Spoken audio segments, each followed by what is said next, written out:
bacaan kita pada hari ini diambil dari Ulangan 6, ayatnya yang ke-6 dan ayatnya yang ke-7. Kita simak bersama-sama ya, dari Ulangan 6, ayatnya yang ke-6 dan ayatnya yang ke-7. Apa yang kuperintahkan kepadamu pada hari ini, haruslah engkau perhatikan.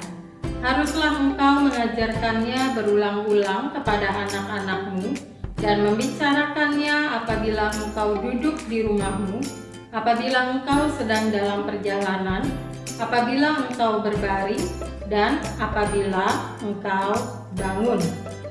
Adik-adik, siapa di antara adik-adik yang punya hobi membaca? Ada yang pernah baca komik? Atau baca novel? Atau baca cerita rakyat? Atau baca majalah? Atau mungkin bacaan yang lainnya? Nah, adik-adik, biasanya ketika adik-adik membaca buku-buku itu perlu waktu berapa hari ya untuk bisa baca sampai habis? Ada yang mungkin hanya butuh waktu 1 hari, atau mungkin 2 hari, atau mungkin 3 hari. Nah, adik-adik hebat loh, karena bisa baca satu buku itu hanya dalam beberapa hari. Salut deh buat adik-adik. Tapi kakak boleh tanya ya, kalau misalnya baca Alkitab bagaimana? Adakah di antara adik-adik yang sudah pernah membaca Alkitab ini sampai habis? Wah, belum ya? Kira-kira kenapa ya adik-adik? Padahal kan baik Alkitab atau buku-buku yang adik-adik baca, isinya adalah cerita-cerita. Bentuknya sama-sama buku. Tapi kenapa ya? Kok kalau baca Alkitab rasanya susah sekali, rasanya lama sekali untuk baca sampai habis? Nah, mungkin adik-adik mengatakan tulisannya terlalu kecil, Kak.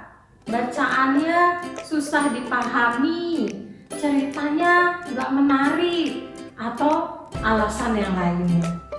Tapi adik-adik, apapun yang menjadi alasan adik-adik, kakak mau kasih tahu nih, membaca Alkitab itu sangat penting. Hari ini kita diajak untuk memperhatikan firman Tuhan.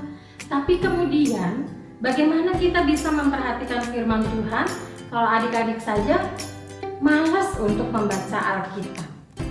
Jadi adik-adik, kakak mau kasih tahu nih, baca Alkitab itu penting. Pentingnya di mana sih? Karena dengan kita baca Alkitab, kita jadi bisa paham apa yang Tuhan mau di dalam hidup kita. Yuk adik-adik, kita atur waktu sendiri untuk rajin membaca Alkitab ya. Ingat ya, baca Alkitabnya harus setiap hari. Boleh pada saat bangun tidur, boleh pada saat sebelum tidur, atau adik-adik punya waktu sendiri, boleh banget. Yang penting kita baca Alkitab, yang penting kita memperhatikan firman Tuhan, kita paham isinya, terus kita lakukan di dalam kehidupan sehari-hari. Ayo adik-adik, semangat ya membaca Alkitabnya. Tuhan Yesus memberkati.